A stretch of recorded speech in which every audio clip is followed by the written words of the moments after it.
too long, the people of Darfur have suffered at the hands of a government that is complicit in the bombing, murder, and rape of innocent civilians. My administration has called these actions by their rightful name: genocide. The world has a responsibility to help put an end to it. Last month, I announced that the United States was prepared to take new steps if the government of Sudan did not allow the full deployment of a UN peacekeeping force. If the government did not begin living up to its many commitments, that the United States would act. I made clear that the time for promises was over, and that President Bashir had to do something to end the suffering.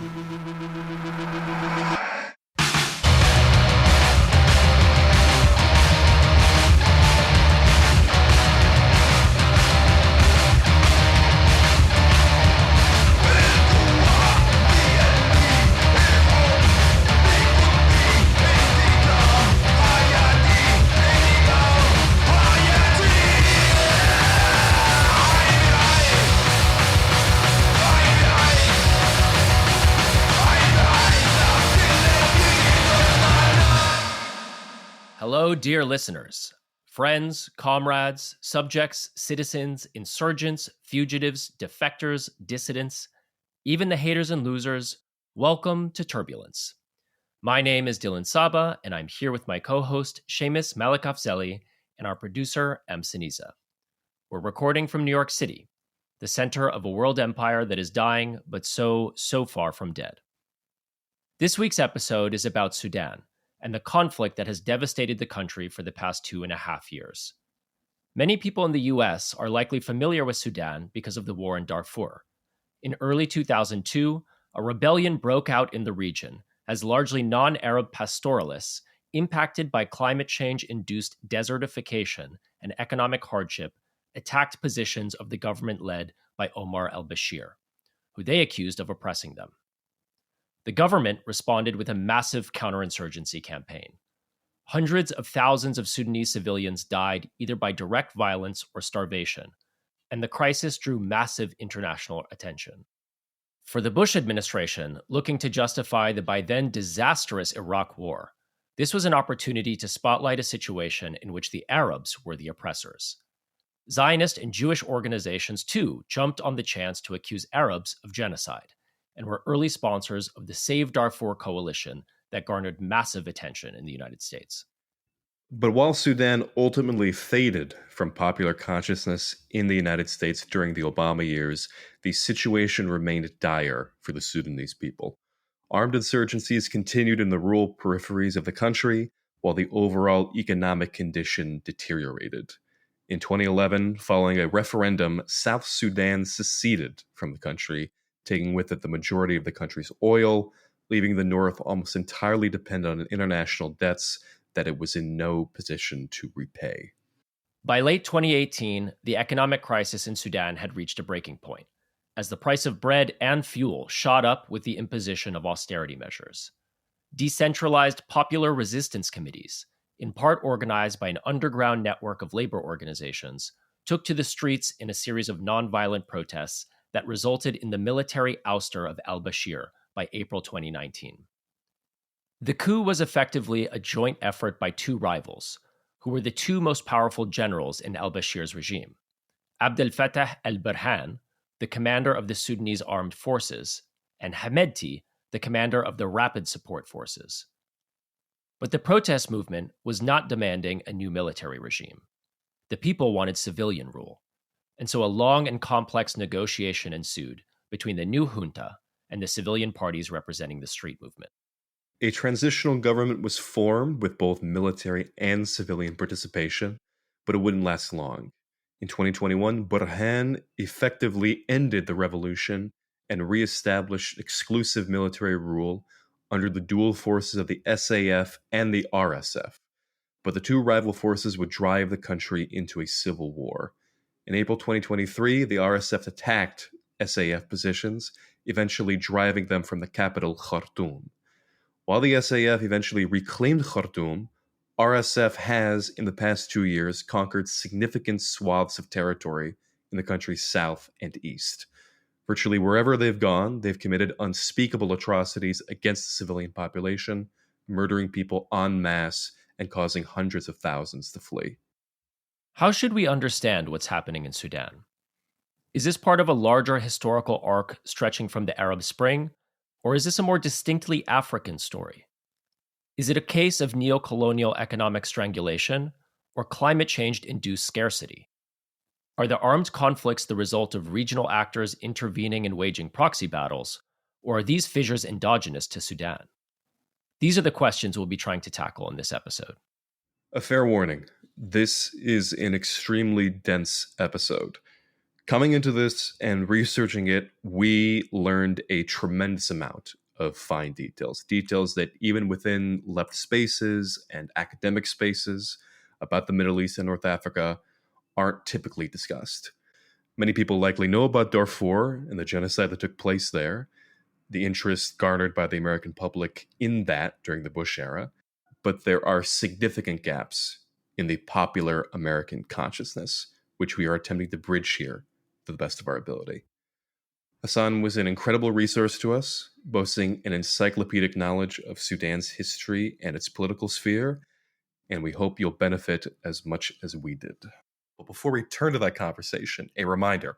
This is a free episode, but we are a wholly listener-funded program. That means no ads, no sponsors. We're dependent on listeners like yourself to keep the show going. If you're able, please consider becoming a paid subscriber to support our work at turbulencepod.substack.com. If you donate $5 a month, you will get access to news roundup episodes where we will give our more candid takes on the week's headlines. You will also have access to monthly live streams and be automatically entered into our book giveaways. We hope you'll join us.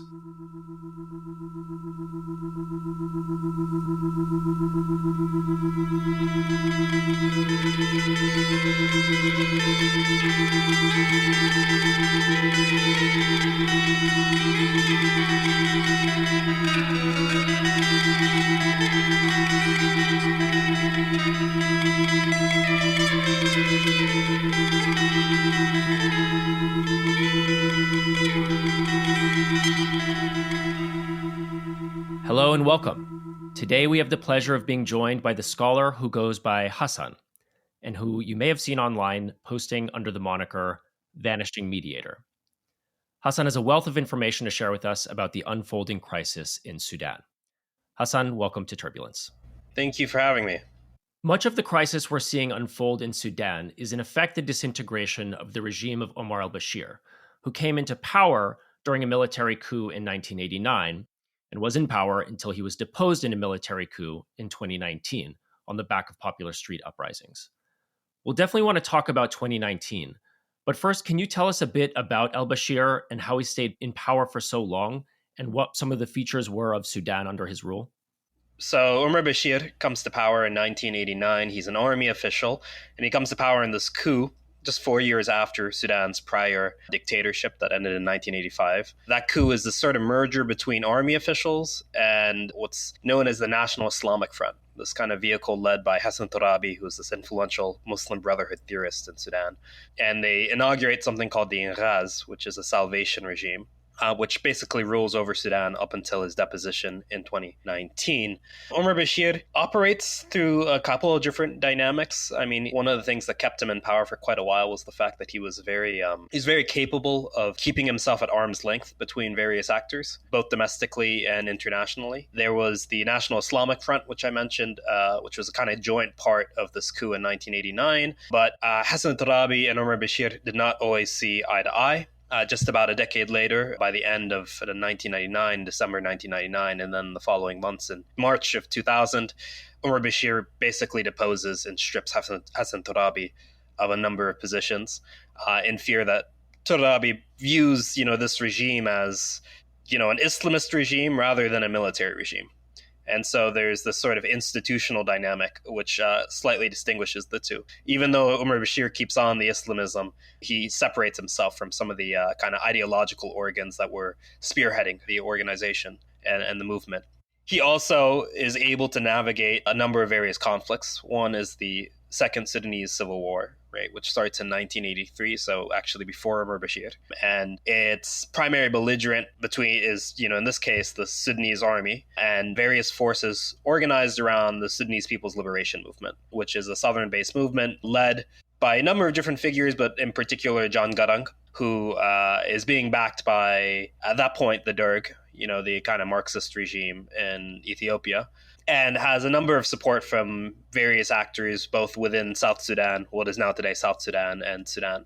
He's able to stay in power partly through backing various competitors to the SPLM's authority in the region. So he backs the Anyanya too, which is a kind of successor to a other South Sudanese self-determinationist movement that had emerged in the 1950s. But he kind of plays off of ethnic fissures and tribal fissures, which become quite acute in terms of the power sharing and the power structuring of the SPLM. And later he even plays off of various factions of the SPLM. I mean, the SPLM split into a wide coterie of factions. And then finally, in the north, there's a lot of geographic divides, which become quite important. And he's able to maintain those divides by engaging in this program of outsourced counterinsurgency. In particular, he develops these things called the Popular Defense Forces, which become a kind of core component of the mass mobilization of the Islamist regime under Omar Bashir, especially in the 90s, who go in and fight in places like the Nuba Mountains and in South Sudan. Nuba Mountains not being in South Sudan, just for people who are unaware of the geography. And some of the fighters associated with the Popular Defense Forces become the kernel of what will later become the Janjaweed. So in the 1980s, we see the kind of first really significant uprising in Darfur in contemporary Sudanese history. And it's brought down through a counterinsurgency campaign led by the government, Omar Bashir's government. And it is bloody, but it isn't as severe as what's going to happen in the early 2000s. Part of that has to do with the fact that the Islamic regime had a number of supporters in the Darfur region, in particular because Islamism was kind of understood as potentially a counterweight to what was seen as a kind of traditional northern riverine elite.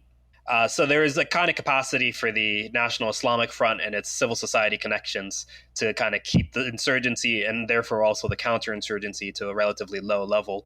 Like I mentioned, Hassan Turabi and the Islamist civil society fabric kind of disappears and becomes much more of a kind of Islamo-militarist dynamic by the late 90s.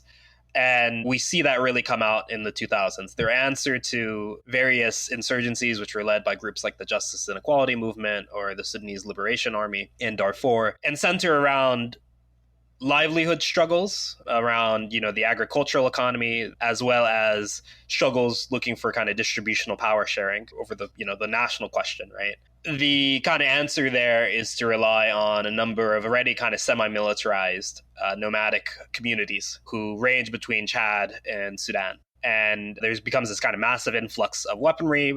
Part of that is an outcome of actually the Chadian-Libyan war, which introduced just a lot of weaponry into the region.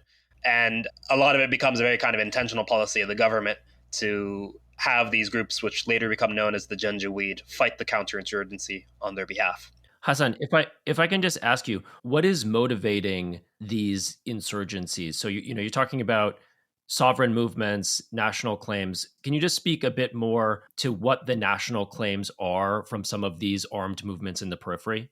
Yeah, I mean, it's a great question, which is a difficult question because it's not always entirely clear what movements are looking for. So Sudan was the largest country in Africa before the secession of the South.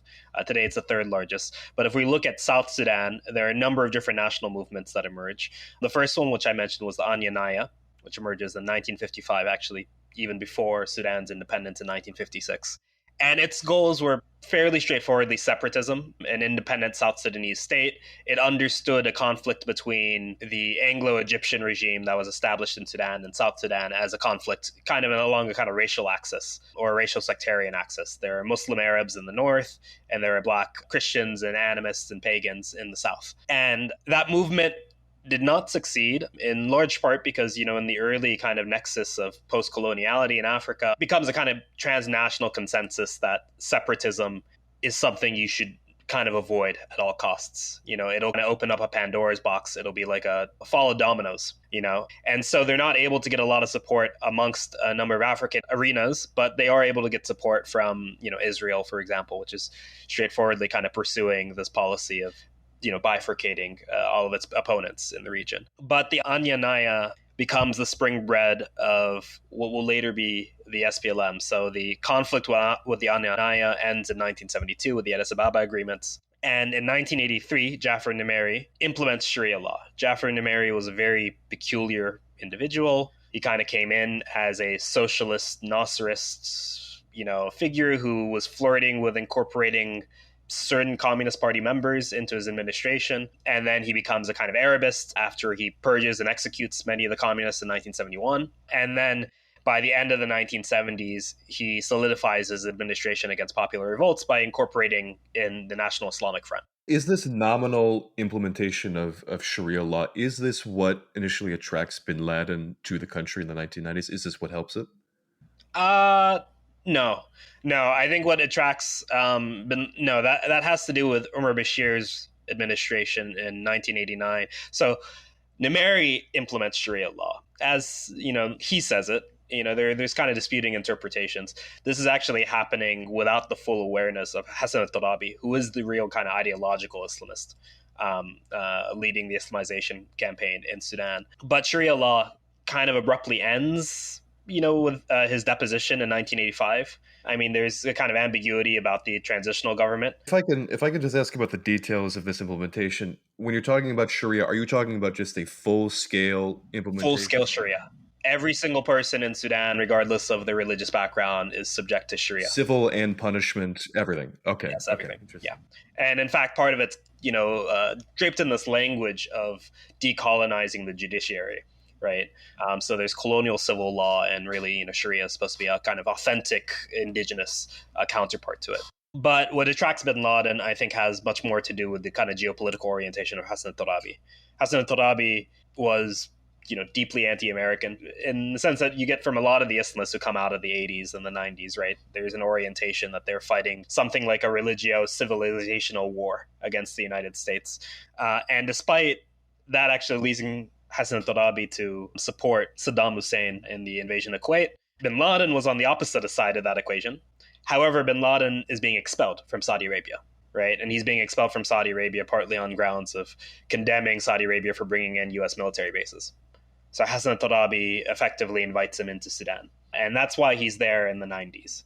But going back to the desires of various political self-determinationist movements, in 1983, we see this implementation of Sharia spark another civil war. And this time around, we see the Sudanese People's Liberation Movement come into the fore as a primary actor.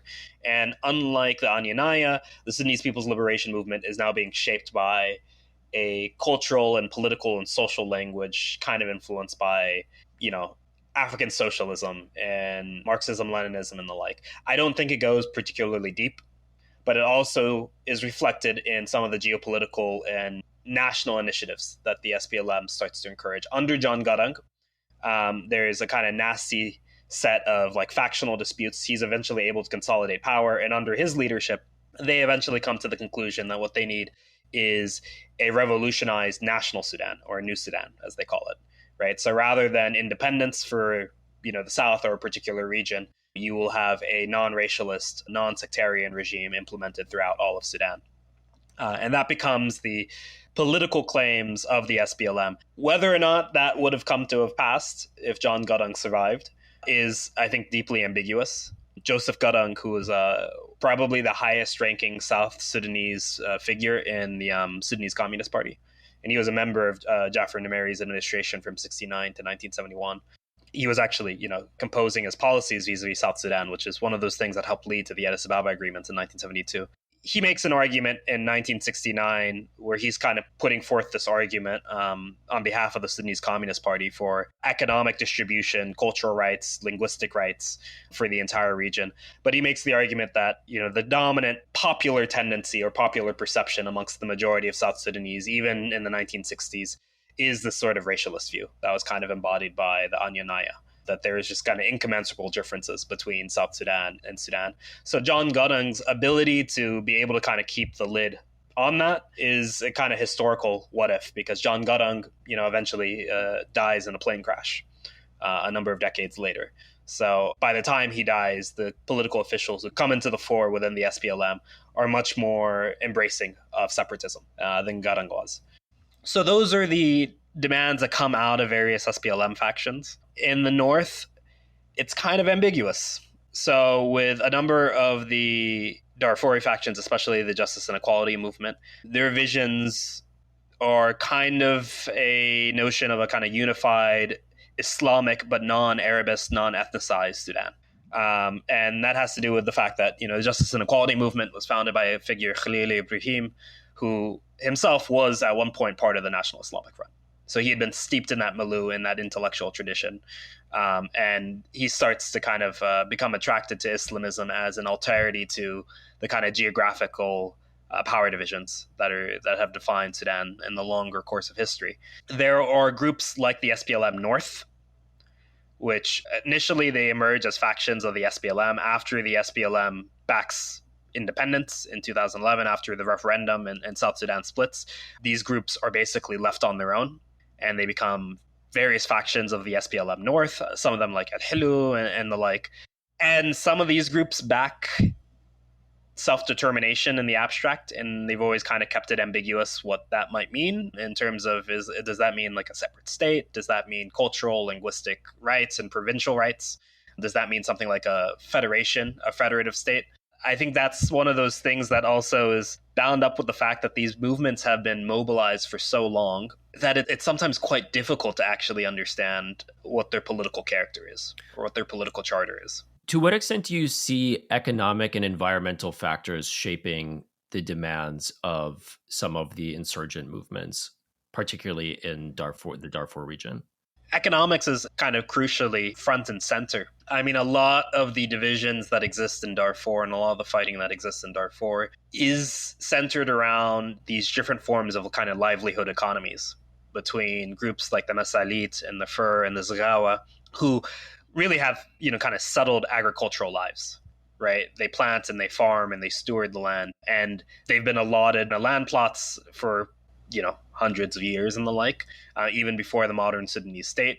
And the point of conflict kind of comes about with a number of the kind of nomadic groups, the Bagara and the Abala, who are respectively the cattle herders and the camel herders. Traditionally, there was some basic social consensus on the idea that there is a mutual compatibility between these two livelihoods, these two living styles. So yes, the Bagara might not necessarily have a settled plot of land, but nevertheless, they should be able to enjoy some grazing rights. When they bring cattle around, cattle help fertilize the land, et cetera, et cetera, et cetera. And that starts to collapse with the massive influx of weaponry into the region. In some cases, the demand for land that's coming out of the Bagara in the Abala. Also, there's this speculative question of desertification. How much is desertification driving this process? There are particularly a number of really bad droughts, which help punctuate and accelerate violence in the region. The role of that in understanding everything, I think, is a little bit complicated. It's a little bit hard to say because it's clear that there's a metabolism with nature, which, ends up shifting people's economic capacities and their choice to move into violence or armed struggle or not. But at the same time, sometimes I feel like environmental explanations can crisscross across political explanations, and there also is like a kind of significant political dimension, which is both the kind of geographic peripheralization of Darfuris as a whole, the perception that the Bagara and the Abala are being kind of automatically privileged just because of their kind of linguistic fraternity with communities of the core, despite the fact that, otherwise the kind of cultural ties between riverine Arabs in North Sudan and the Bagara and the Abala is quite low. And, racism, which becomes a kind of a powerful way for actors in the region to understand why it is they're allowed to do what they're able to do and why it is they might be allowed to have claims on land in a certain way or not. So it's all kind of interbound with each other. The economic, I think, is really, really crucial, and a number of the kind of demands made by the JEM and the SLA, power sharing and reinvestment across the peripheries becomes a kind of big kind of focal point of their charters. However, they also become parastatal kind of entities, right? There is this kind of complicated dynamic which it contributes to the ambiguity of what it is they might ultimately be seeking, in the sense that many of them have effectively become reliant on the fact that their armed force is an independent, autonomous kind of semi-state of sorts, right? And that's what we see much later in Sudan in 2021, after there's a kind of military coup that overthrows the civilian component of the Transitional Sovereignty Council, which is established after the deposition of Omar Bashir and a few other events in 2019. And a number of armed parties who had traditionally fought against the government choose to stay on board with military kind of coup government in 2021, including figures associated with the SLM and the JEM. You've been talking a little bit about the Janjaweed, and the Janjaweed inevitably became the Rapid Support Forces, the RSF. You're also talking about the opaqueness of a lot of these groups' ideological motivations. I think when we talk about internal power struggles within the military, we think of like these coup attempts or something along those lines, things that are kind of inscrutable. Are there real ideological differences between the Sudanese military government and the RSF that are fighting each other? Or is it purely about who will be able to lead in Khartoum? Yeah, I think there are notable differences. Mm. But on one hand, I do agree that there's an element here where you can run into danger if you understand various actors overly ideologically. And with the Janjaweed, it becomes a little bit easier to see why when you look at their kind of history, right? So they're preceded by militarized Bagada groups in Chad in the 90s. The heart of the Janjaweed centers around the Rezegat and the Misaria, these two Abala camel herding tribes. And they effectively function as like mercenaries, right? And they get their lives around livestock herding, as well as like livestock exports, smuggling, human smuggling in particular, and looting. And this is, before the introduction of the minerals economy, and gold comes into the equation. And for a number of tribal figures, actually, amongst some of the tribes that feed into the Janjaweed historically, there was a big kind of complaint in the 2000s, right? That what you were seeing was this kind of new generation of like young men who really didn't have any employment status and sat around all day just pursuing women, wine, and war. And that's like a choice quote that comes from one of these tribal leaders amongst one of the Abala groups from 2006 that I remember being drawn to. And, they kind of go on to discuss the idea that these groups are, they feel deeply nihilistic. Some of the participants in these movements feel kind of deeply nihilistic. And, some of them were celebrating in the 2000s the idea that, Sudan could kind of come apart like Iraq. And their idea there was, they took this as a positive thing. They were like, we are kind of people who've been exiled to the outskirts of the Sudanese system. We don't really have a firm place in the national memory or lineage or culture or power of the country. And if we are forced to take on this existence, the entire country should. So there's this kind of deeply amoral or kind of nihilistic worldview, which I think is captured in the kind of political culture surrounding a group like the Janjaweed. The army is a function of social classes and the kind of social class stratification that exists, especially in the heartland of Sudan. And, in the heartland in the sense of like the economic cores of Sudan, which means that the army is not necessarily one thing. Right.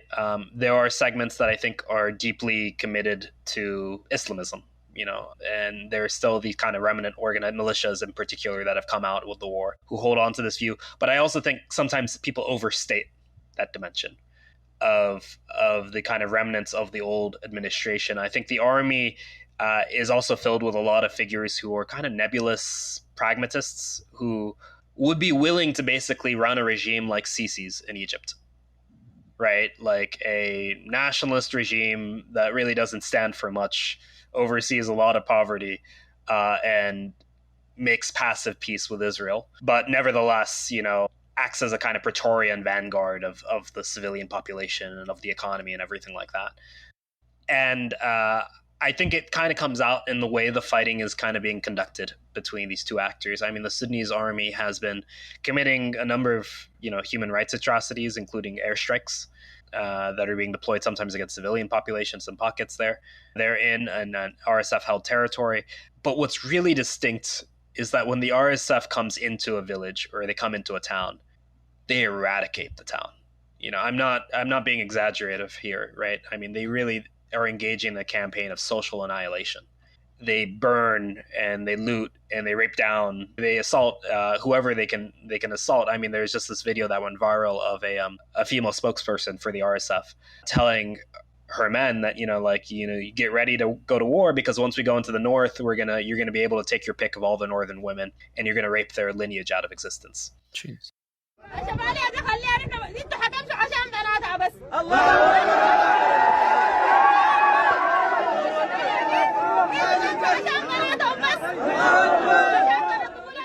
And this is rhetoric that happened when they took over the capital for a time, right? They would upload videos of them sitting in people's homes and saying, bye-bye, you're never coming back. This is our home now, right? And it comes out a little bit when you realize organizationally, a lot of these fighters are not even being paid real salaries. I mean, from what we know internally, the only units to sometimes get something like a steady salary in the Janjaweed are the Mahariya, which is like a sub-tribal community of the Rizegat, which is associated with Hameti, the current leader of the RSF. Other tribes who participate, or other groups that participate in the fighting, don't seem to be able to rely on a steady paycheck. So instead, they're kind of encouraged to take their payments in kind, right, from whatever village they take over. So you're not going to get a salary, but if you take over a village or a town, you can loot, or you can find yourself a wife, or multiple wives, or homes, etc. So they're engaging in a campaign of social destruction, which I think is particularly unique to them, and which has meant that there's a lot of quote-unquote voting with people's feet, that's happening, right? When the RSF comes into a town, everyone basically mass evacuates. And when the army comes back, even if people acknowledge that the army has imprisoned them, 3, 4, 5, 6 times over the past 30, 40 years, people typically are much more willing to entertain the idea of coming back. And they kind of know what kind of evil the army brings with it. Whereas the RSF really feels like this sort of black box. Hassan, so you've talked about the ideological base of the RSF and through the Janjaweed as a sort of nihilist, anti-national militia. And we've talked about the Sudanese Armed Forces as very much a nationalist project rooted in the core. But can we back up a little bit and just talk about the development of the RSF? How did the Janjaweed become the RSF, become integrated into the Sudanese state under Omar al-Bashir? Yeah, so like I mentioned, I think part of the kernel that becomes the Janjaweed is an outcome of the Libyan-Chadian war. This fighting that happens between Libya and Chad means that Gaddafi is kind of backing a number of various communities into Chad, and there's this massive influx of weapons, right? Some of those have to do with some of the same kind of nomadic communities that live across and on both sides of the Sudanese-Chadian border, right? In the 2000s, to fight this insurgency that's happening, being led by the SLM, the Sudanese Liberation Army, and the Sudanese Liberation Movement, and the JEM, the Justice and Equality Movement, respectively led by Mini Manawi and Khalil Ibrahim. Mini Manawi, by the way, is part of the coalition fighting with the army. Khalil Ibrahim passed away. He was killed by the army, but his brother Jibril Ibrahim is the financial minister of the Sudanese government currently. The SAF and Omar Bashir in particular take an interest in outsourcing counterinsurgency. And this is something that was kind of a through piece of kind of neoliberal logics that even started to emerge in the 1980s with Jafar Numeri. The IMF basically had come down hard on Sudan, especially in the 80s and the 90s, saying, your debts are way too high. You need to commit to, devaluing your currency. You need to pull out subsidies from the agricultural sector.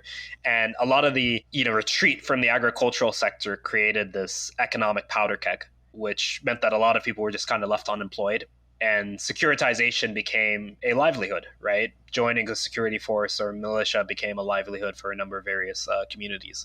So the Sudanese government at this point is thinking it's much easier, especially now that we're dealing with a war in South Sudan, the Sudanese civil war, to kind of partition these fronts and to allow the Janjaweed to conduct themselves on the ground. They're capable fighters. They have a reputation for being very, kind of amoral, quick, fighters. The Janjaweed kind of operates as a de facto paramilitary leader of significant parts of Darfur in this period.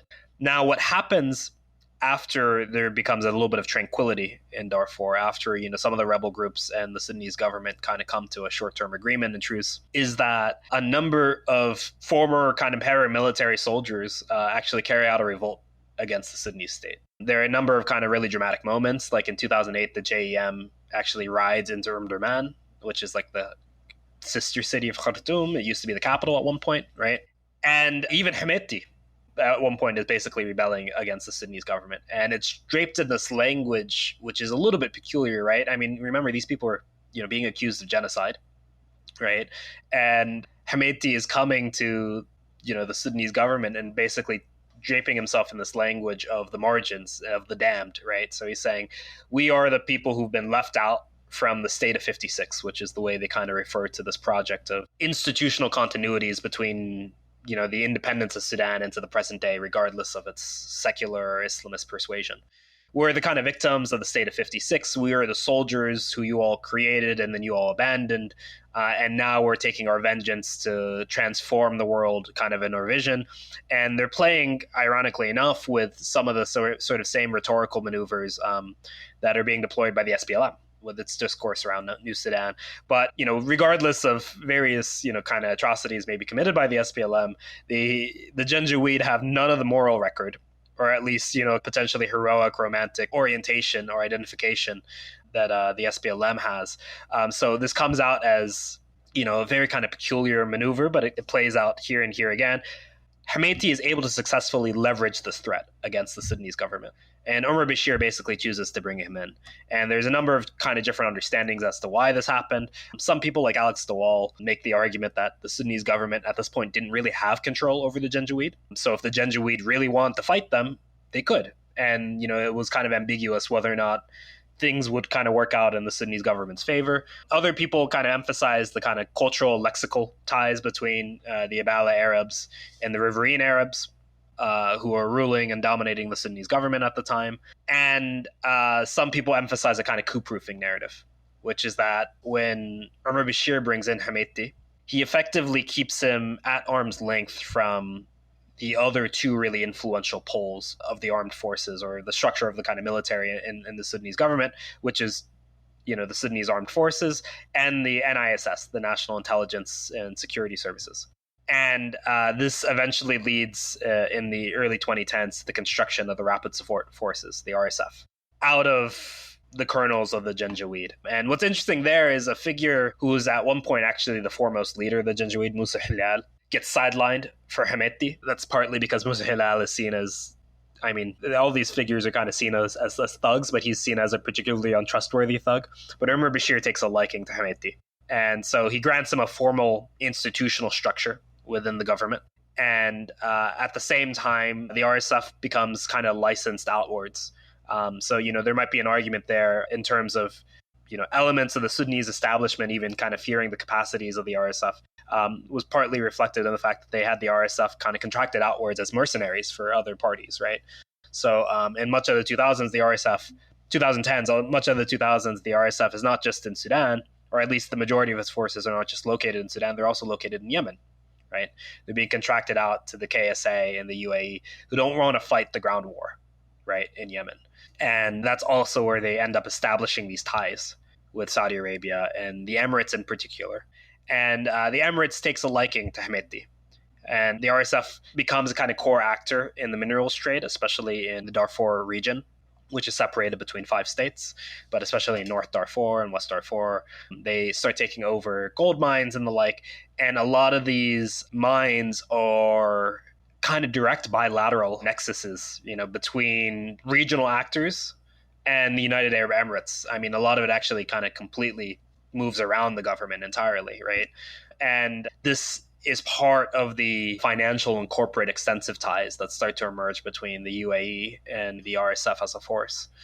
And the RSF at the same time is recruiting various people. It's sometimes able to offer them a salary, but other times it's able to offer them these kind of piecemeal contracts where they're like, well, don't look at us for money, but if you want, we can get you in connection with the Emirates, and the Emirates can pay you if you want to go and be a mercenary in Yemen. Does the control over resource flows and ties with the Gulf, does that follow from the increased economic / balance of payments crisis Sudan was under after the secession of South Sudan and the loss of their oil revenues from that period? Yeah, I mean, the government itself also pursues the gold and the minerals trade. And I mean, in some government held territories in Kurdistan right now, you can find gold and mineral mining. And up until I think earlier this year, the Sudanese government still actually had exports to the UAE until formally those were canceled. So in 2011, South Sudan secedes, right, after the referendum. And with it goes the oil wealth that Sudan had become particularly reliant on. And one of the ways Omar Bashir stayed in power was that, he subsidized, pacified a lot of the urban communities by maintaining a minimum threshold of fuel and wheat subsidies, right? These were not subsidies that were going out to the entire country. I mean, much of the country doesn't even eat wheat. They eat sorghum. But in city areas, this was able to maintain some kind of modicum of social stability. And with the secession of South Sudan, even though there are bilateral agreements between South Sudan and Sudan that oil will continue to flow through the country and that they'll split the profits, there's a massive collapse. For one, the kind of technical know-how as to how to organize oil extraction in South Sudan collapses with the secession. South Sudan itself finds itself in a civil war shortly after its independence. And there is a turn to more and more extractive sectors across the Sudanese geography, regardless of whether or not it's like government-held territory or even rebel-held territory, right? Where people are really relying on mineral trade and securitization to basically keep the economy afloat. And one of the kind of victims of all this is the agricultural sector. Omar Bashir ends up kind of agreeing to the kind of thrusts of the IMF recommendations. And he partially starts cutting further and further into the kind of basic subsidies that were keeping Sudan's agricultural metabolism alive.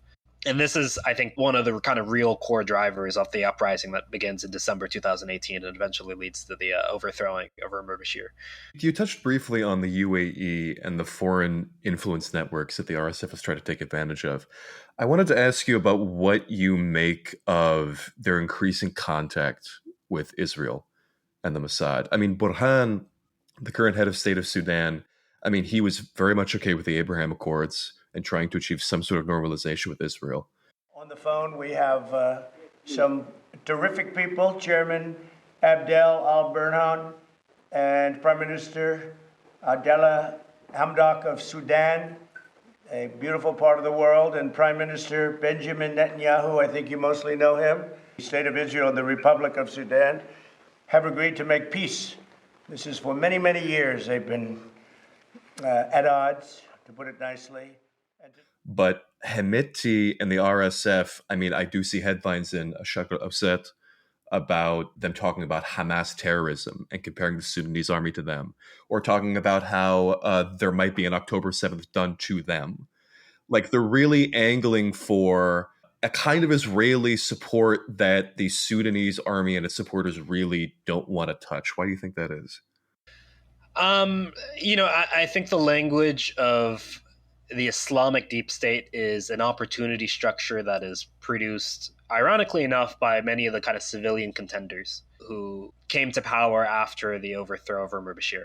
So I think that requires talking a little bit about, you see, I guess there are two parts to the story. One, what is happening domestically in Sudan, starting in 2018 and 2019.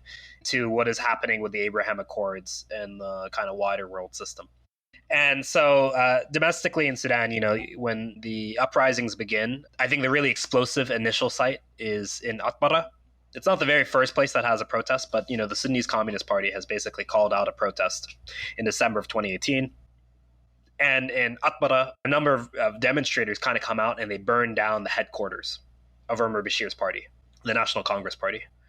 And they requisition grain for themselves in response to these kind of sanctions. And this leads to a spark that really kind of goes through a number of Sudan's urban geographies, right? And all the kind of major cities, there are massive mobilizations that start to emerge. There are these small horizontal networks called the resistance committees, and a lot of these are sort of built out of student university politics. These small groups of friends or political clubs who engage in forms of mutual aid and social provisioning, and now in the context of early 2019, start to engage in really kind of direct political work in terms of calling people out to rallies, calling people out to the streets. And there's something that emerges in the early 2010s, this white-collar kind of professionalized coalition of trade unions called the Sudanese Professionals Association. And unlike in prior uprisings in Sudan, this is not a coalition, say, of like the railway workers and cotton workers. This is an association led by a kind of D-class middle class, right? Lawyers, doctors, nurses, teachers, white-collar labor. And the resistance committees and the Sudanese Professionals Association start to interplay with each other. The resistance committees don't really have a coherent political line internally, and many of them are kind of committed to this vision of like grassroots, bottom-up democracy and horizontalism, which arguably leads them to kind of be allergic to establishing their own political coalition or their own political party. So they end up becoming really reliant on this clandestine Sudanese Professionals Association, which is behind the scenes kind of releasing these messages out to the public, talking about the dignity and the glory of the revolt and various political demands. The SPA becomes the kernel for what becomes the FFC, the Forces for Freedom and Change. The FFC is the sort of technocratic civilian organization which joins into the Transitional Sovereignty Council, which becomes this sort of joint establishment between the military, specifically like the Sudanese Armed Forces and the Janjaweed, or the RSF, and these groups of civilian technocrats. And they're supposed to oversee Sudan for a few years before elections happen. The civilian technocrats are, at this point, not led by, say, like people who are in the resistance committees. They're led by a lot of people who are out in the diaspora for a number of years, who are very kind of well-educated, who have experience in and out of the NGO sectors, right? Many of these groups are very, very suspicious about the persistence of the Islamist kind of deep state. Or, in Sudan, you kind of refer to them as the Kazan or the Kos. These groups seem to have a number of their initial fears confirmed when there's the coup against them in October of 2021, which deposes Hamdok, who is the elected head of the civilian body, or the unelected head of the civilian body, I should say.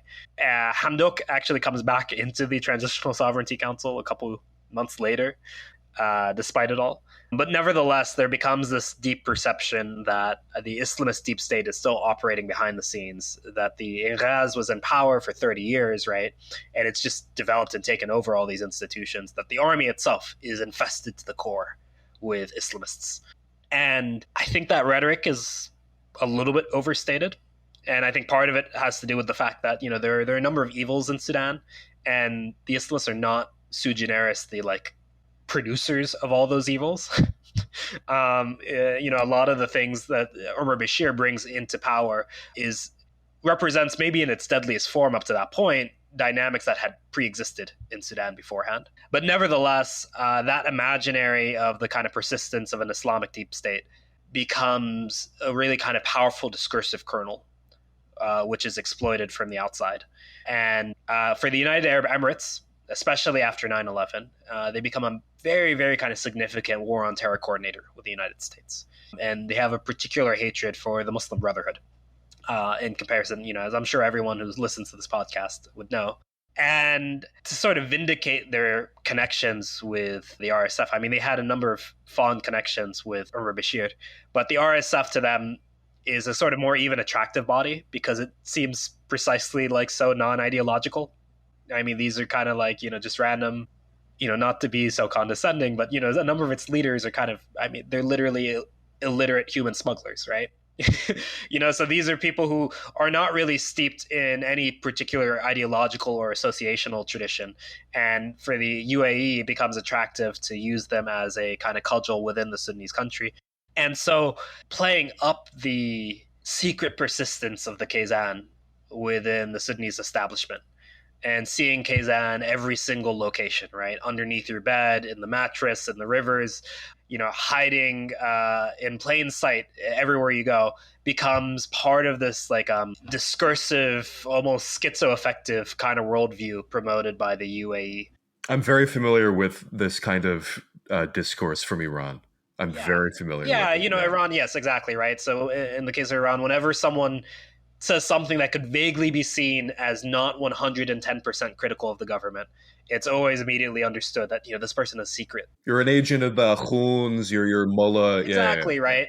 So this thing, this discourse also has cash with elements of the Sudanese community, both domestically and within the diaspora. So the UAE is able to kind of deploy that rhetoric to significant ends. And I mean, the funny thing is the Sudanese army was perfectly fine with the Abraham Accords, right? They were more than willing to make good with the Israelis. But the RSF has sort of attempted to really kind of solidify a almost like ideological and discursive fraternal lineage with the Israelis and with the international community by playing up the idea that they're fighting against an Islamic deep state. And one, that's because for a lot of NGOs and a lot of transnational organizations and for many actors in the West, the worst thing in Sudan is the Islamists, right? Or like the worst thing that you could plausibly name in Sudan is an Islamist. This is something that does interest me about, conversely, like the public Israeli responses, because they're not backing the RSF publicly. That would be insane even for them to attach. So Israel's Arabic state accounts have been talking about the massacre in Al-Fashir, which happened relatively recently, and then they apply the images of killings that happened there to Hamas, to the killings that happened there, even though they're completely diametrically opposed.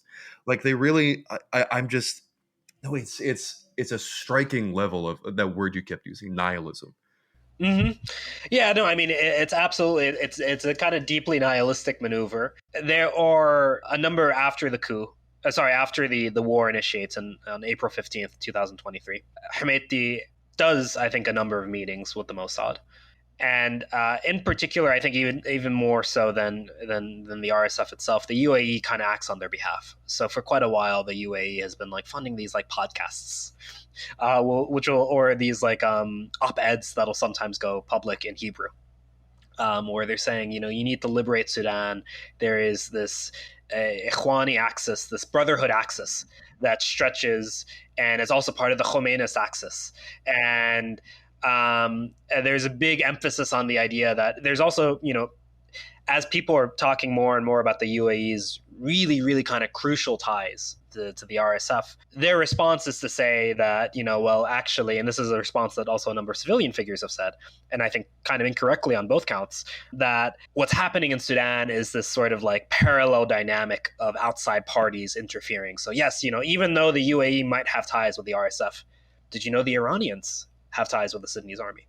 And look, Omar Bashir cut ties with the Iranians in the middle of the 2010s because of what happened with the Arab Spring, right? When things were being squeezed, he chose his Gulf backers much more than he chose the Iranians, right? Despite the fact that there were fraternal ties between these two groups back in the day. And also was the first Arab leader to do a rapprochement with Bashar al-Assad before any of the Gulf people, which I always found quite interesting. Yeah. So it's really kind of it's really kind of striking, right? But yeah, so the Iranians come back into the equation, around 2024.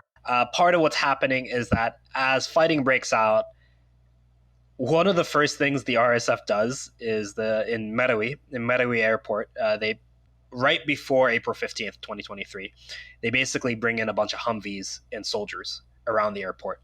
One of the army commanders at the airport calls in to like the headquarters, and he's like, "Hey, are a bunch of Janjaweedis supposed to be rolling up to the airport right now?" And he gets this non-response from the army. I mean, which is like a testament to the fact that the army, I mean, I think something that a lot of people can agree on is that the army is deeply incompetent, right? People were saying that as the war was breaking out, they were all in their Savinjas. They were all like wearing slippers and drinking like milk tea. And they had like no real idea of what was going on. But anyways, the RSF takes over Merawi Airport and they kidnap Egyptian soldiers. Wow. And this really freaks out the Egyptian government, which has no trucking, right, with the Sudanese establishment, especially Omar Bashir or the Kazan. But it does freak out the Egyptians, and the Egyptians kind of know how the SAF operates. They kind of know what it is they say and what it is they actually do and what it is they mean. So the Egyptians start backing the SAF with military and logistical support, even though they don't want to do anything like an intervention. direct intervention. This, I think, largely kind of collapses as the Egyptians are broke, and the United Arab Emirates buys up a lot of real estate in Egypt. And I think a lot of those purchases behind the scenes are probably linked to political demands. So the Egyptians start kind of slowing the tide of their matriculation of weaponry and logistical support to the Sudanese army. So the Sudanese army has to look elsewhere. And they start looking to the Iranians to sell them weaponry. They are able to develop ties with the Russians, who are accused early on of having backed the RSF. But especially after the collapse of Bashar al-Assad's government in Syria, the Russians, they leave Tantura and they basically come to Port Sudan, which is now being held by the army. And the army says, well, we'll give you port ties in return for you giving us some military and logistical support. And they also rely on the Eritreans. But all of these actors are, I think, much more opportunistic, and a lot of the connections between them are much less significant, respectively, right? The way the Sudanese army has been able to survive is through mass mobilization.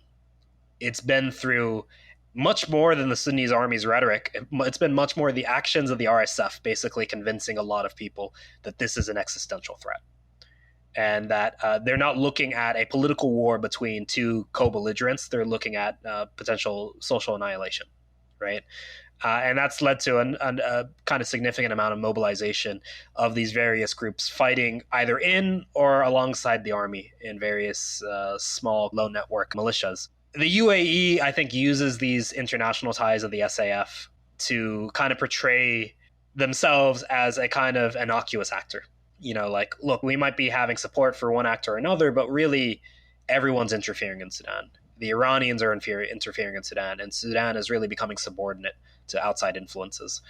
I think that is something that catches on with some of the particular opponents of the SAF, civilian opponents of the SAF, who are calling for a truce or a ceasefire, no matter the costs. But I also think it's not very convincing. Like, I think there is something that's wrong about a certain current political discourse that's pro-SAF, which is to say that this war is purely imperial. It was purely imposed upon us from the outside. I mean, the Janjaweed, unfortunately, is very much bound up with Sudan's history and bound up with the structures of power and arms sharing and political economies that were fostered by a number of Sudanese governments. But as the war has gone on, the Emirates has emerged as the existential pipeline for the RSF. The RSF has really been unable to mobilize and really unable to recruit people without threatening to just massacre them, right? And I think that really comes out now in this international pipeline of mercenaries who are joining the RSF and associated forces. I'm curious what you see as the purpose of this attempted formalization by the RSF. I think at the beginning of this year, they started this rival government called the Government of Peace and Unity, Hukumat al-Salam al-Wahda. And like Hemeti has been trying to style himself as the head of this presidential council, that it's a real rival to the Sudanese government, as something that other states can invest in. In February, the Sudanese military leader al-Burhan announced plans to form a technocratic cabinet which would be led by a civilian prime minister and include independent experts when the war ends. Weeks later, the RSF and its allies signed a political charter that aims to create a breakaway government in rebel-controlled areas. But the African Union says it will not recognize the purported parallel government, and the UN warns that it risks partitioning the country. Do you think this will work? Do you think this will help them? Or do you think this is a futile measure? Yeah, I mean, I think they're really, really relying on a couple of dimensions. But all of those dimensions are connected to them by the UAE. So as I just mentioned, that the RSF has a big issue in terms of domestic legitimacy. And they tried to recruit throughout wider swaths of Sudan. And I think a lot of those attempts, especially ethnic recruitments outside of the Abala and Bagara, have kind of ended up failing. So they've instead started recruiting a number of foreign fighters, both in the region and across the world. So you have, of course, maybe the thing that has captured the most attention, the Colombians coming in, who are being brought in through an Emirati corporation. You have Libyans who are coming in and fighting with them. You have the Chadians who are coming in and fighting with them. You sometimes even have the case of South Sudanese refugees or South Sudanese residents of Sudan who are coming in and fighting with them, sometimes at gunpoint, right? But I think this massive inability to mobilize and to recruit has led them to become reliant on the UAE strategy, which is to say, if we can't develop a domestic consensus within Sudan, we can kind of make a ring of fire outside of Sudan and take over the country by basically cutting off the country, placing the entire country under siege. And this becomes a little bit clearer when you look at just a number of the kind of investment and corporate and political ties the Emiratis have, right? They have significant investments in the Egyptians, who are broke, right? The Egyptians have an army, but they don't have much else. And that army is not allowed to do anything besides, disappearing people for, waving a Palestinian flag or whatever, right? The Libyans, the Emiratis are quite close to the Libyans through Haftar, through this kind of paramilitary warlord. They're close with the Chadian government as well as various paramilitary groups that exist in Chad. They are now close with Puntland, right, which has become a kind of de facto breakaway state of Somalia and Somaliland, right? And they've been developing ties with Kenya, which has been a long time also kind of co-conspirator in the kind of war on terror securitization strategy that the U.S. picks up after 2001, right? And with Uganda and with South Sudan. Salva Kiir, I think, was just in the United Arab Emirates.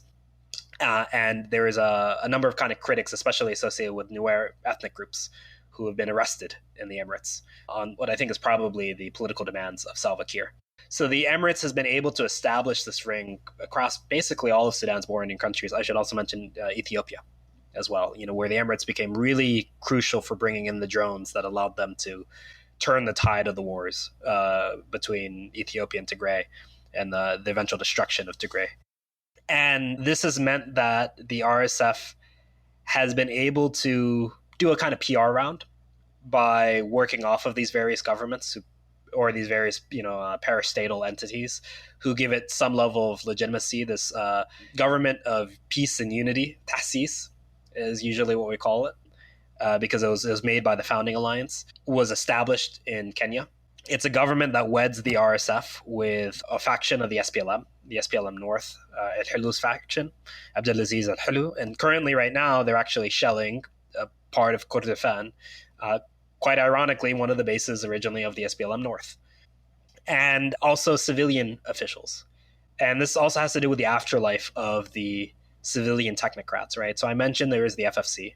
Hamdok briefly comes back into power in 2022 as part of the TSC, and this discredits him actually even further in the eyes of much of the public, because they're asking, why are you legitimizing what is clearly the sort of military government? And since the FFC later became Taqaddam, forward, and then they later changed their name to Samud, and part of Samud became Tahsis, and Tahsis became the civilian body associated with the Government of Peace and Unity, which is the moniker attributed to the kind of fake state led by the RSF.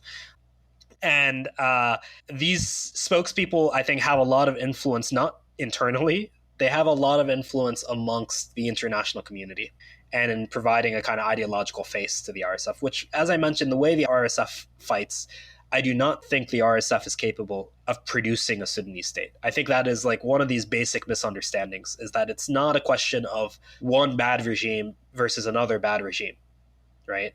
It is a question between the state or this kind of complete breakdown, right? Something that might look more like, China back during the early 20th century, or like Afghanistan, after the proliferation of warlords across the country. And I think that's really something that is kind of bound up with the RSF strategy of just non-ideological nihilistic violence, recruiting orphans, or bringing in people on threat of execution, or basically attracting criminals and bandits to do whatever they want and take whatever they want. There is no kind of organizational or ideological glue within the RSF that is capable of producing an administrative body. So the civilians and this Government of Peace and Unity play this really big PR campaign to go to the international community and say, well, look, now you can't accuse this. I mean, one of the claims of the SAF is that this is a war between the army and a militia. Right? It's not a war between two equal partners. So now they say, no, this is a war between a government and a government. right? This is a war between the Sudanese government, or the Port Sudan government, or the State of 56, and the government of peace and unity. And so they've been able to make some inroads in terms of the international community. The African Union has largely played either a neutral or a vaguely actually pro-RSF role in their interventions vis-a-vis Sudan. And we see now with the ceasefire negotiations, quote unquote, they're positioned in such a way that you would really imagine everything that's going on in Sudan really is the sort of civil war between these two respective co-equal factions. It's the neutral mediators, or the Quad, which is the United States, which is Egypt, which is Saudi Arabia, and which is the United Arab Emirates. And I think really to negotiate an end to this war, you would need the United Arab Emirates to be sitting in the chair across from the Sudanese army. You wouldn't need the RSF sitting there. So unfortunately, I do think this government of peace and unity will provide them some international claims to legitimacy, or at least the capacity to appear as a organizational administrative body capable of ruling a kind of functioning state. It will not actually establish anything like an administrative body, I don't think, right? Like we can just take a look at what's happening in the Fasher, right? Where thousands have been executed, where through satellite imagery, right, we're able to see pools of blood swelling around the cities, where 250,000 people have basically been locked in and slaughtered en masse. And that, I think it's a kind of testament to the particular type of economies that can foster a state and the particular type of economies that can disintegrate a state.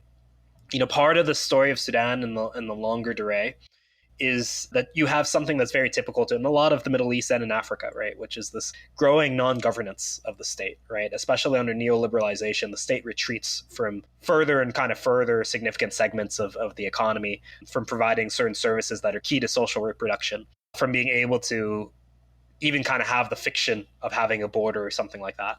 And now, in turn, the RSF is basically dealing the final blow. I mean, they're really just kind of breaking apart the idea of any kind of functioning state existing in Sudan from now on. And it's fine with Hemeti and his brothers, because Hemeti and his brothers they're hanging out in the Emirates, right? They're in like Abu Dhabi, right? And with a number of the mercenaries who are fighting in the RSF, they can go back to their tribal community, or they can leave Sudan's formal borders to one respective territory or another, or they don't really think about the future in that way, right? Besides kind of immediate gains. All of this raises the question of the United States, right? We've talked about a lot of foreign involvement, Russia, Iran. Where are the Americans in all of this? Because, on the one hand, you have a situation where it seems like the U.S.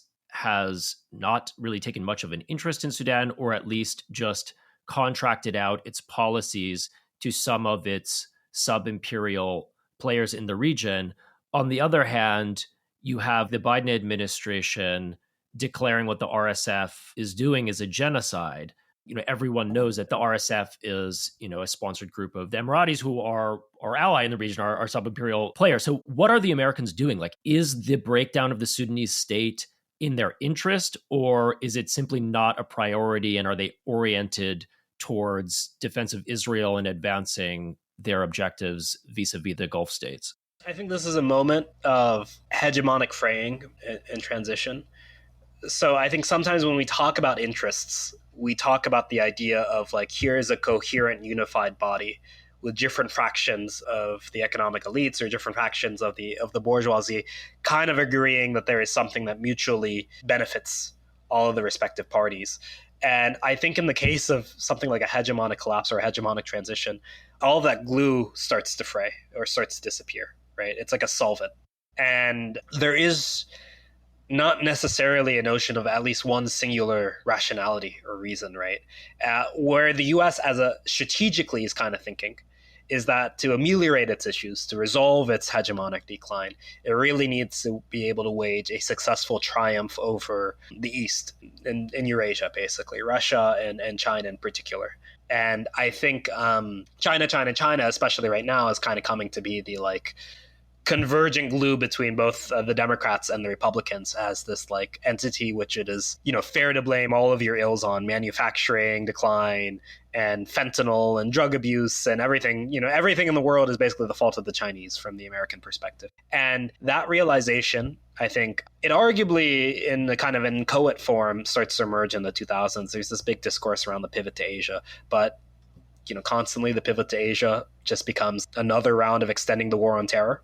But definitely by the first Trump administration and then by the Biden administration, there are a number of high-ranking strategists, executive officials who really believe that pursuing an all-out competition or potentially war against China is the thing that will be able to reestablish the U.S.'s role in the world and its role in the grander kind of cosmology, And in that respect, Africa becomes a sort of second fiddle terrain in the sense that there are a few things that can motivate the Americans about the African continent or African states on their own. Unlike the Europeans, for example, the Americans don't even share a small, negligible oceanic border, right? So migration is not a particular concern to the Americans in the same way that it might be for the Europeans. And there are places, of course, where if there are corporate ties, like direct corporate investments of American companies, maybe that's something that makes a country in Africa quite important for the Americans. But lo and behold, their corporate investments in Africa are actually quite middling, right? U.S. corporate investments in Africa are actually quite middling.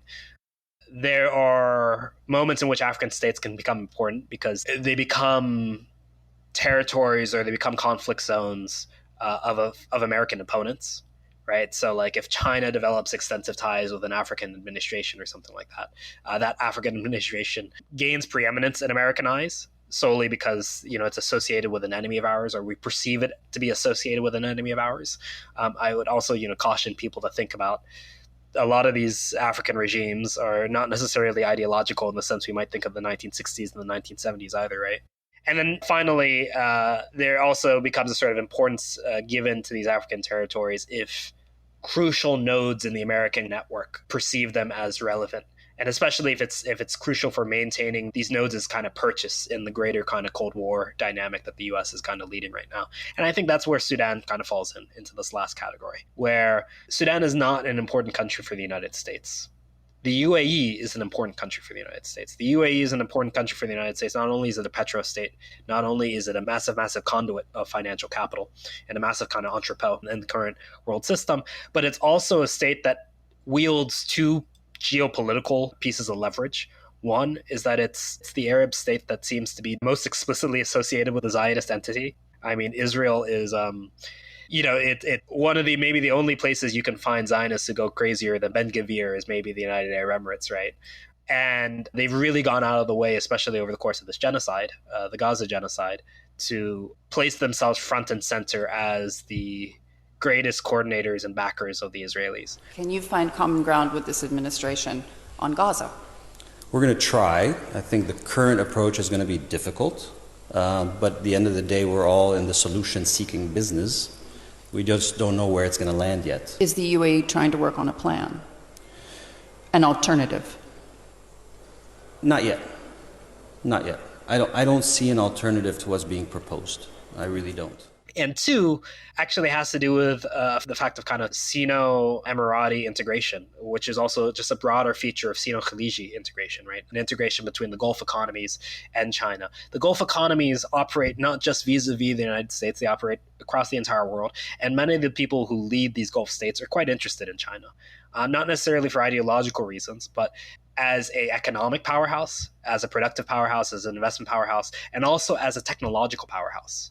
This also kind of comes out from this sort of security perspective of the Emirates, which is that it's unclear what the future of the fossil fuel economy will hold. So we want to get out ahead of it. We want to get out ahead of it by, for example, greenwashing the Emirati state. The Emirates hosted one of the more recent COPs, right? I think it was COP 28. And they're a big investor in these sort of fossil-dependent, so-called kind of green, investments, around hydrogen, for example. But they've also kind of integrated themselves with Chinese development, and they worry, I think, and we might say this is an exaggeration on their part, but I think it is a worry definitely on the part of the Emiratis that a U.S. government or a Western government that like falls into the hands of Islamo-Gauchismo, right? This coalition of Islamists and leftists really could turn their backs on them. They've been, for example, like talking about the UK being overrun by the Muslim Brotherhood. There will come a day that we will see far more radical extremists and terrorists coming out of Europe because of the lack of decision-making, trying to be politically correct, or assuming that they know the Middle East and they know Islam and they know the others far better than we do. And I think a lot of that fear really does seem to be that, like, if there is a government that comes into power in one of these states, which at least even nominally, starts talking about human rights again, this could mean frayed ties and particular sanctions for what is basically a series of like small city states connected by desert, right? So there is this attempt to territorially expand themselves. And the Emirates is not just a massive gold purchaser from Sudan, they're a massive gold purchaser from all of Africa, right? They might be the single biggest purchaser of gold from the African continent. They've become really geopolitically active in a number of areas. I mean, they're there front and center in the siege and destruction of Yemen, right? And they become really important actors in Libya. And they end up becoming not drivers, but they become really important actors for turning the tides of war in Ethiopia in favor of Abiy Ahmed. So I think also part of this from the Emirati perspective has to do with the perception that, this is also their opportunity to finally get out from under the shadow of Saudi Arabia. And that they're no longer going to have their foreign policy being kind of dictated to them, or their position in the world dictated to them by the big powerhouse in the Khalij. So the American perspective, right, getting back to the Americans here, is that the Emirates is an important country. It is important to have Emirati purchase for the Zionist extermination of the Arab region. It is important to have Emirati purchase for a potential Cold War against China. It is important to keep the Emirates at a certain arm's length. This is especially true of the Biden administration. It might be a little bit different with the Trump administration, to keep them at arm's length from the Russians, who they also have ties with, right? Sudan has nothing that elevates itself to, a geostrategic value in the eyes of American capitalists or imperialists or, these kind of State Department millenarians, right?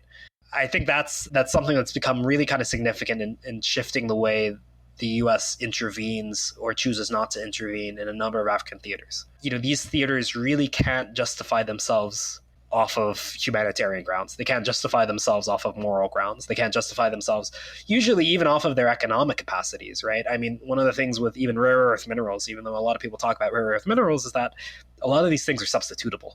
You can usually find another place to get rare earth minerals if you can't find it in one location, right? So they don't have a choke point quite like oil, right? Back in the 70s and the 60s, there were all of these like third world dependency economists who were suggesting these kind of really kind of radical nationalization maneuvers, kind of like OPEC. And there was at one point an OPEC or a cartel for bananas, and it completely failed, right? And it was because you can actually find bananas in a number of locations, and even if you can't find them there, you can create the right kind of GMOs to grow bananas in particular locales.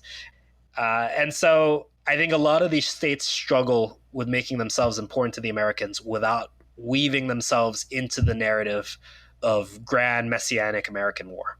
And that's why the Emirates is kind of such a crucial actor here, is that it's basically been able to say, we need you, and you are going to have to basically look the other way when it comes to the RSF. And so what the Biden administration did, of course, they produced this report basically saying there's a genocide happening, right? And then the way they responded to that is that they put sanctions on one of these brigades, Kataib Bara ibn Malik or whatever, right? One of these Islamist brigades associated with the Sudanese army. Like that was the direct 1-2 was to say, well, the RSF is committing genocide, so we've sanctioned this paramilitary associated with the opposite belligerent, right? Or the opposite actor in this war. And so I think that really kind of came out of this need for the Biden administration to maintain, in their own view at least, some, ounce of rules-based international orderism, whatever that might mean. In a statement, Blinken said the RSF and allied militias have systematically murdered men and boys, even infants, on an ethnic basis, and deliberately targeted women and girls from certain ethnic groups for rape and other forms of brutal sexual violence. Blinken accused those same militias of targeting and murdering innocent people escaping conflict and preventing civilians from accessing life-saving supplies. But it doesn't translate to anything significantly. And I think it won't translate to anything significantly for the simple fact that the Emirates is actually an important state for U.S.'s geopolitical strategic interests, vis-a-vis Israel, vis-a-vis China, and also just as like a financial hub. I mean, with the Trump stuff, it's also true. The Emirates could also probably buy Trump some very nice private jets. And that might be enough. I don't think Sudan could afford something like that. So I think that's how the U.S. kind of acts vis-a-vis these entire dimensions. And now in this sort of like Nobel Peace Prize push, we're not going to be a war of government, blah, blah, blah. Shenanigans brought forth by the Trump administration. The Emirates has dangled forth the idea that they could win another ceasefire. They could win another peace negotiation, right? And as we've seen in Gaza, the ceasefire is a farce. It's entirely asymmetrical, like the ceasefire in Lebanon. The Trump administration has been doing this weird victory round of collecting ceasefires. I don't know if you also saw the skirmishes between Cambodia and Thailand, but I believe that was negotiated in Malaysia. And I think they went to Malaysia and they said, hey, no, we're not going to negotiate tariffs with you unless you give us the credit for the negotiations you negotiated between Cambodia and Thailand. And so now the Emirates is saying, well, look, it'd be really, you could get another PR victory. You could be one step closer to getting the Nobel Peace Prize if you are able to negotiate a truce in Sudan. And that's certainly being backed by a number of these, I think, highly discredited technocratic civilian officials.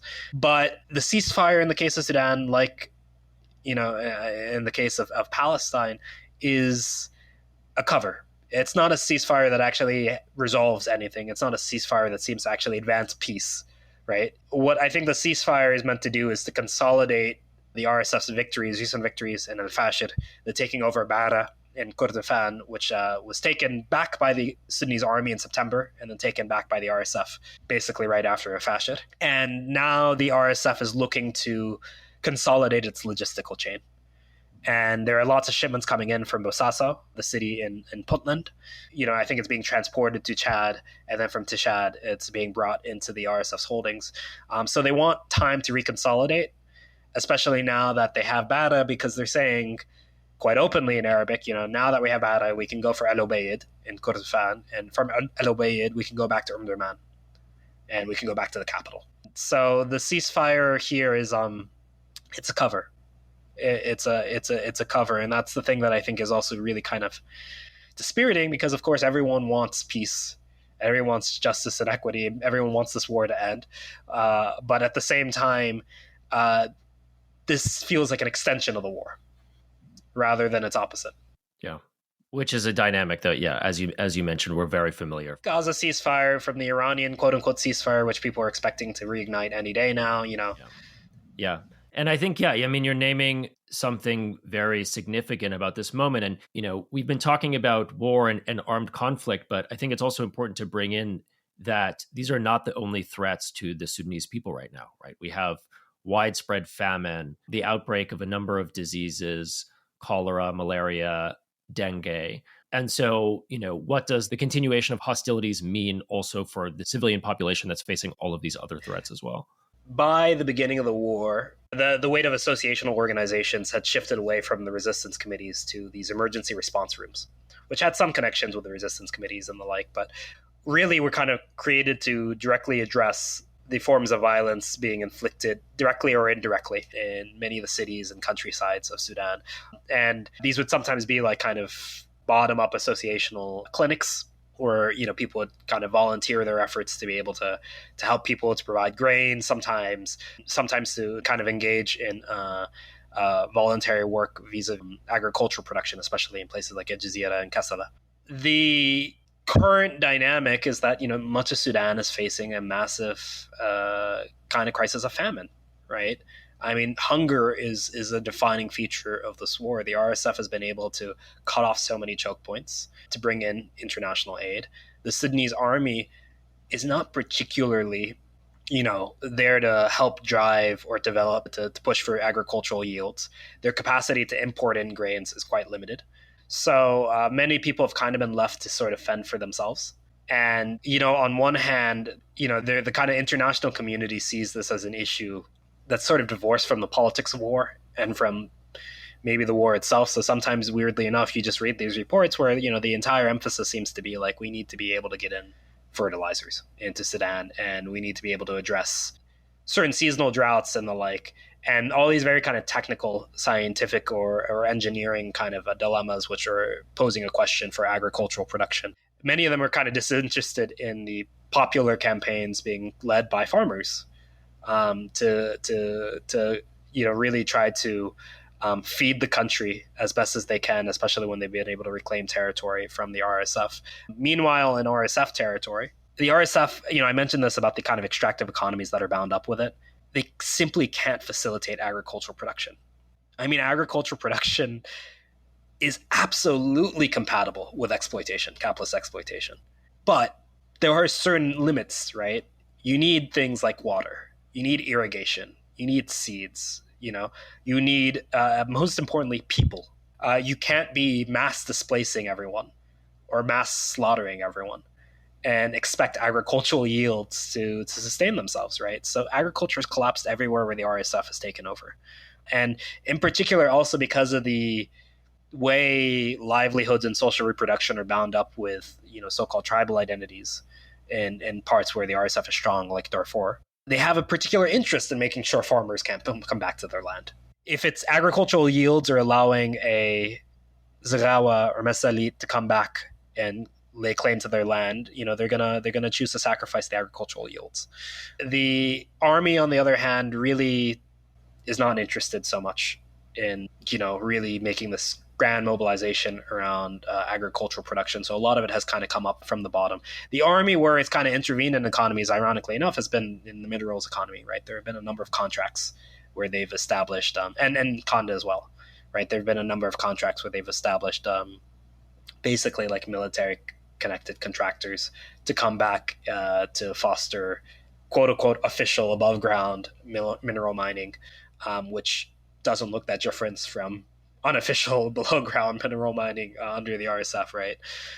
But at least agricultural production has, by bottom up energies, really kind of come back in parts held by the army, reclaimed against the RSF.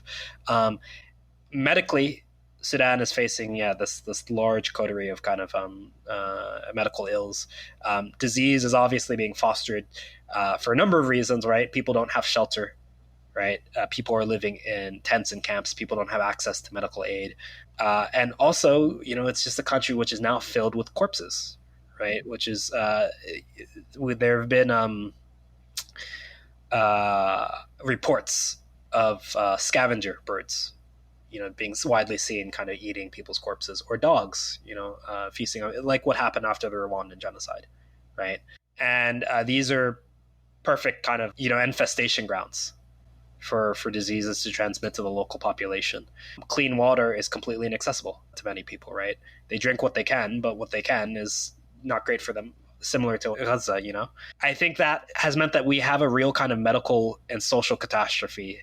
People are fighting back against it, but nevertheless, it is a kind of uphill battle. Yeah, when you say people are fighting back, do you mean like there's political organizing happening or mutual aid? It looks like a mix of the two. I mean, a lot of it seems to rely on this decentralized communal mutual aid dynamic, which itself has its own kind of legacies embodied in prior, eras of Sudanese resistance, but also, of course, in the revolution of 2018, 2019.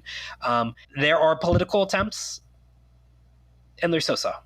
Their ability to gain, these things run into basic contradictions, right? Like the government of Sudan is interested in international revenue because the country is broke, and to wage a war, you need to be able to gain money, right? But international revenue is not going to come out from Sudanese people feeding themselves.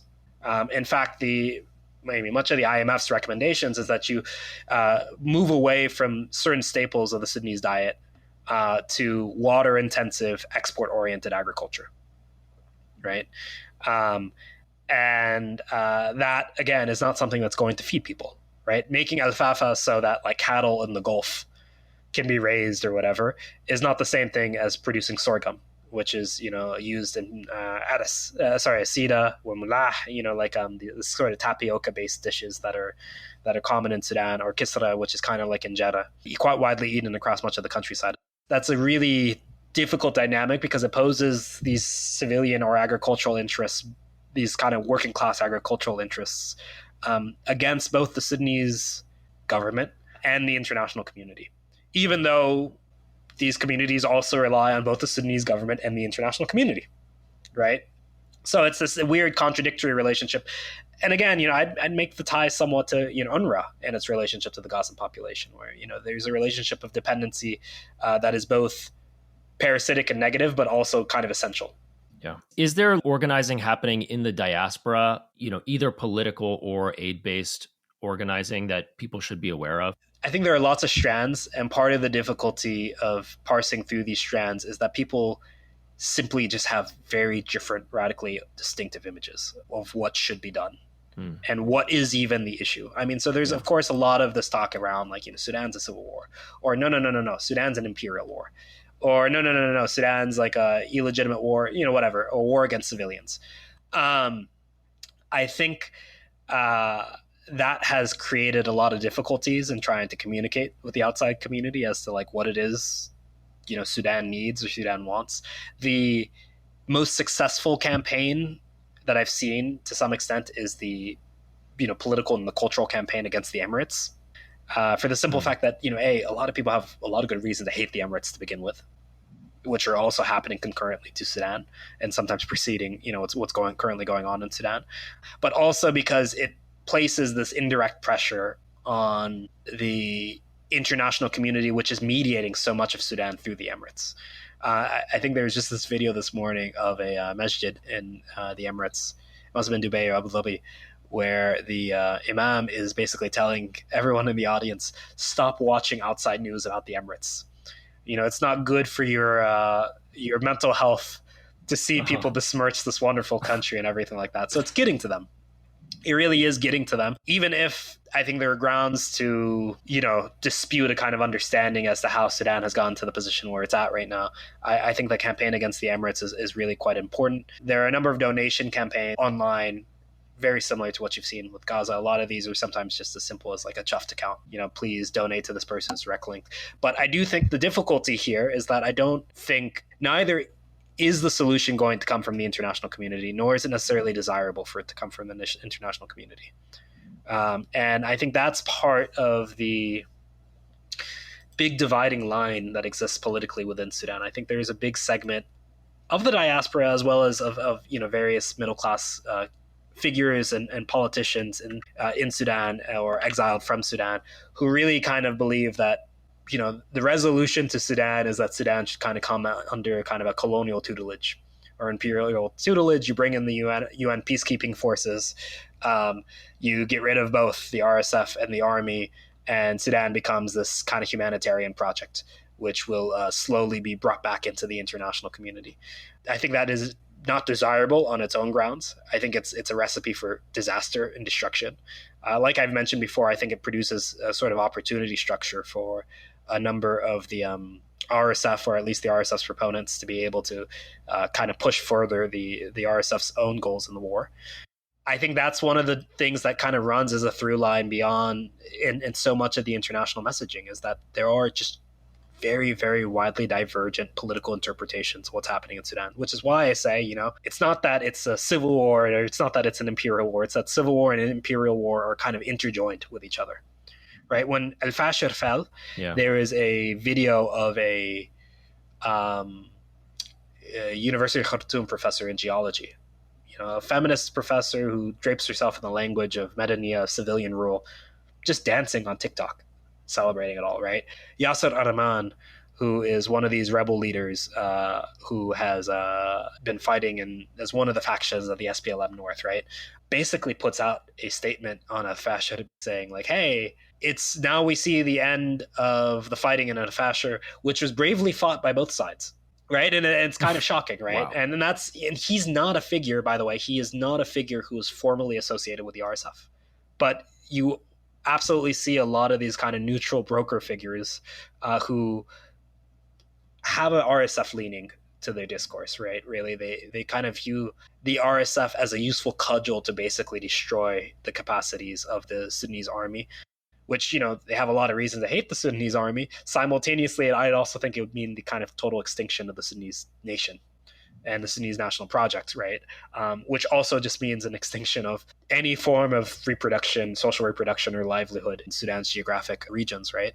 So I think that's part of the difficulty with thinking about the international campaigns. There are really different split images as to what should happen. Many people are, of course, quite cautious about a massive influx of individuals going into the army, and for good reason. I mean, the army has been a power broker or midwife of Sudanese capital and of Sudanese power interests for the entire existence of the Sudanese state. But simultaneously, one of the really big flaws, I think, that came about with the resistance committees, that came about with the decentralized orientation, that came about with definitely with the SPA and all of these civilian technocrats, is a allergy to producing the organs able to put their politics forward, right? So even now, the RCs, the resistance committees, have basically split significantly. There are lots of people who used to be with the resistance committees who are now fighting with the Sudanese army. This, despite the fact that the initial position of the resistance committees after the fighting broke out on April 15th was to say, this is a war against civilians, no to war on both sides. This isn't an ideal situation, but I think this is a situation that comes about from the allergy much of the Sudanese uprising had in 2018, 2019, which, again, I want to stress it was a very largely urban uprising, right? The political economy of Sudan's cities is very different than the political economy of its countrysides, right? A cut to bread subsidies is not going to harm so many people in the countrysides who aren't really getting a lot of subsidies to begin with, but don't even really eat bread, right? Right. But it was going to be quite significant for the cities, and that was the thing that made it capable of dislodging Omar Bashir, because he had always kept the cities pacified by other means than physical warfare, unlike the countryside. But the consequence of that is that in the 2018-2019 uprising, so much of the emphasis was on unarmed democratic resistance, and I think to a fault, it ignored the fact that once you move for a revolution, and once you move for a deep revolution, you are going to pose really, really deep, incommensurable political pathways, which are going to simultaneously mobilize certain groups of people and really antagonize other groups of people. And warfare is going to be an outcome of that. And now, because these organizations didn't really even engage with the question of armed struggle, they largely understood armed struggle, rightfully from a critical perspective, as something that bogged down and created a lot of these non-ideological paramilitary groups in Sudan. But nevertheless, now when fighting has become existential, they've basically had to rely on joining either the army or relying on the army and one of its militias as a source of defense. So there is no ability to independently express one's politics in this fashion. So it requires a really kind of domestic transformation.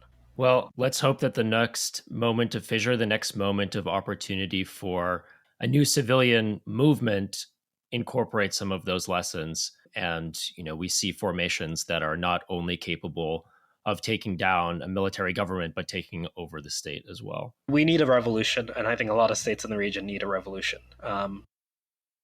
You mentioned that you don't see really the end of this conflict anytime soon. So where do things then go for Sudan politically from here? It's quite open. I mean, it's hard to predict, but I will say there are a couple of pathways that I think are more likely, or at least are statistical likelihoods. One of them is that the Sudanese army wins. It defeats and dismantles the RSF. You have an issue where you've now matriculated a lot of weapons for the purposes of general mobilization, and now you have some other militias. But, theoretically, maybe you either make peace with those militias or you go to war with them again. But the Sudanese state and the Sudanese people exist to fight another day. It's likely a return to the kind of top-down authoritarian structure that defined Sudan throughout much of its history. But it also means the capacity for future rounds of struggle. If the RSF wins, I think Sudan will no longer exist as a state. I think if the RSF, for example, gets a total victory, there will be a civil war amongst the RSF itself. For the simple fact that there's nothing that actually brings together these RSF commanders and their soldiers into unity besides fighting against the army. And we've already seen that, by the way. There's been a lot of targeting of somewhat on tribal lines, right? Intra-tribal targeting amongst even at the Abala, amongst even camel herding tribes who compose the RSF, and fighting over the spoils of war and everything like that. And that's just something that you can kind of naturally expect with brigand fighting. And finally, in the kind of larger regional context, it's a question of whether or not, what will be the kind of final gift neoliberalism and the kind of hegemonic system is going to impart on the African continent, as well as, I also think connected to the dynamics in the Middle East, which is to say, are these states going to be able to exist, right? I mean, neoliberalism from an economic perspective has really pushed them into non-governmentality to the extreme. And simultaneously, they've also encouraged really some of the most noxious, revanchist, sovereigntist regimes who do not care about a lot of questions that they should care about, but really want to assert national authority in the worst way possible. And we saw that, for example, in Tigray, right, where Abiy Ahmed effectively laid siege and starved the entire country in collaboration with Isais Afwerki, Eritrea, which is now, ironically enough, they're now fighting on opposite sides of the Sudanese war. So Sudan, I think, holds a little bit of a kind of lens for the fate of the African continent, and we'll kind of see how that plays out. That, I think, is going to be a real kind of crucial story that'll set up the story of what's going to succeed American hegemony. Is this going to be a grand renaissance of sovereigntist, everyone's getting rich together, which is sometimes the kind of weird kind of imaginary fostered by the BRICS community? Is it going to be a mix between sub-imperial actors becoming massive power brokers in the world system? Is it going to just be total collapse? Is nothing going to replace it? I mean, those are kind of open-ended trajectories, to think about. Hassan, this has been a really fantastic and informative conversation. Thank you so much for joining us. Yeah, thank you so much for having me.